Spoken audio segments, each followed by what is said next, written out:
नमस्कार दोस्तों, स्वागत करते हैं आपके अपने चैनल में मिशन रोजगार में। चैनल पर नए हैं तो प्लीज़ चैनल को सब्सक्राइब कर लें, बेल आइकन प्रेस कर लें और वीडियो को लाइक करें, शेयर करें। आप थंबनेल देखकर समझ चुके होंगे कि आज किस विषय में बात करने वाले हैं। या यूपीएसआई के बारे में बात करने वाले हैं।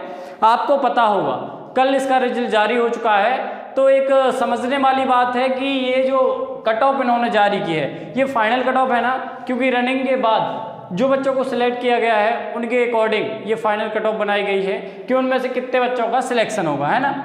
तो एक चीज़ समझने वाली बात है कि इन्होंने केवल नंबर में ही दी है कट ऑफ को, और कट ऑफ में जो नंबर है वो आपके कौन से नंबर है, नॉर्मलाइजेशन नंबर। अब दिक्कत ये है कि नॉर्मलाइजेशन नंबर कैसे पॉसिबल है कि किसी के ज़्यादा भी हो सकते हैं, किसी के कम भी हो सकते हैं। जाहिर सी बात है कि हम लोगों को तो मालूम नहीं भाई कैसे नॉर्मलाइजेशन किया है इन लोगों ने।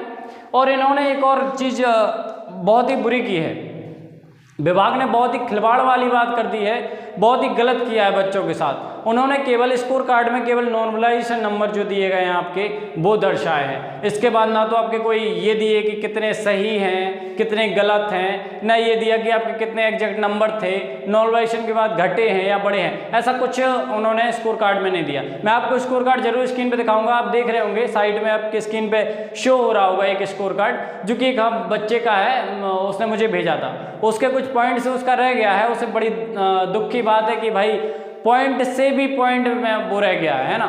तो समझने वाली बात है कि स्कोर कार्ड में आप देखेंगे कि नॉर्मलाइजेशन नंबर दिए गए हैं और ये विभाग ने बहुत गलत किया है। ऐसा नहीं करना चाहिए जैसे सब में होता है। आपने रेलवे में देखा होगा, उसमें स्कोर कार्ड आता है तो उसमें आपके ये दिए रहते हैं कि ये इतने क्वेश्चन आपने सही किए थे, इतने क्वेश्चन आपके गलत हैं, इतना आपका एग्जैक्ट नंबर है, इतना नॉर्मलाइजेशन हुआ।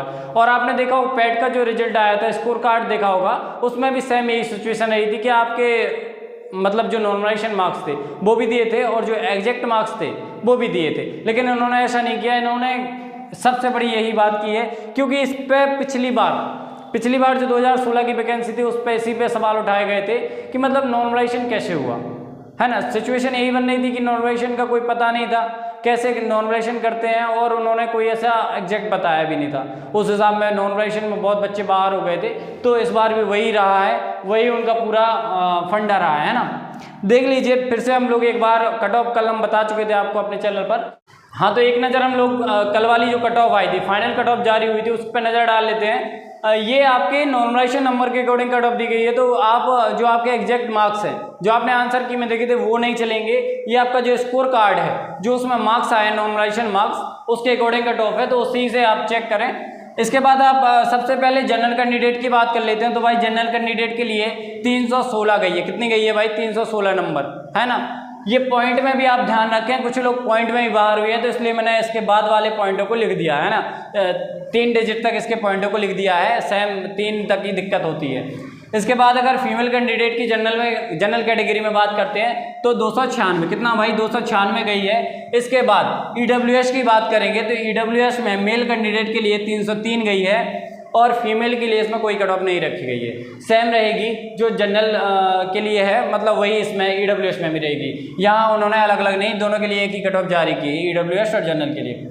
इसके बाद ओबीसी की बात करें तो भाई मेल कैंडिडेट के लिए 305, कितने भाई? 305, और फीमेल कैंडिडेट के लिए 285, कितने भाई? 285।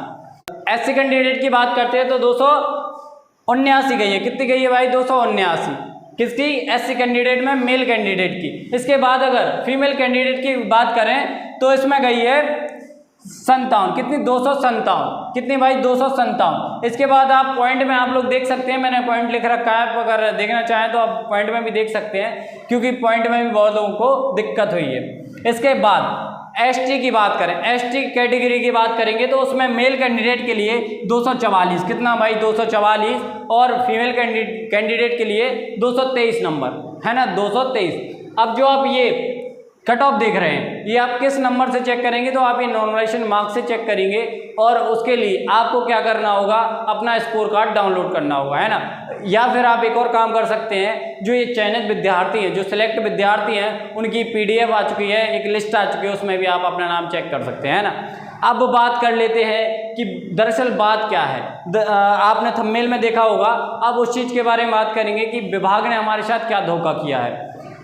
आपको बता दें स्कोर कार्ड में हर वो चीज़ मेंशन की जाती है, जैसे आपके क्वेश्चन मेंशन किए जाते हैं कि इतने क्वेश्चन गलत हैं, इतने सही हैं। इसके बाद आपका जो एग्जैक्ट नंबर होते हैं वो मेंशन किए जाते हैं। इसके बाद नॉमिनेशन नंबर मेंशन किए जाते हैं। अगर कैंडिडेट को पता नहीं चलेगा कि उसके नंबर घटे हैं नॉमिनेशन में या बड़े हैं, तो ये तो बहुत गलत बात है ना। आप रेलवे में देखें या अदर एग्जाम में देखें, जैसे पैट में भी देख लें आप, तो उसमें भी स्कोर कार्ड में आपका नॉमिनेशन मार्क्स और जो आपका एग्जैक्ट मार्क्स थे वो दोनों दर्शाए गए हैं। तो ये बहुत गलत है, ये धोखा है। और एक और चीज़ बता दें, स्कैम के थ्रू आपको एक चीज़ पता चली होगी, बहुत वायरल हुआ था वो लड़का कि एक वैन में, एक गाड़ी में बैठकर वो एग्ज़ाम दे रहा था लैपटॉप में, है ना। वो बात बहुत सही थी, उसने दिया था, लेकिन उसका रिजल्ट अभी इशू हो चुका है और वो सिलेक्ट है, फाइनल लिस्ट में उसका नाम आ गया है। तो मतलब ये चीज़ आप समझ लीजिए कि ये विभाग क्या कर रहा है, विभाग सोने का काम कर रहा है, मतलब दिखावा कर रहा है कि उसको कुछ नहीं पता, स्कैम जो हुआ है उसको कुछ नहीं पता। लेकिन मैं आपको एक जाहिर कर देता हूँ, ये बात समझा देता हूँ कि वैकेंसी कितना भी हो जाए, ज्वाइनिंग नहीं होने देगा। ये हाई कोर्ट ने अभी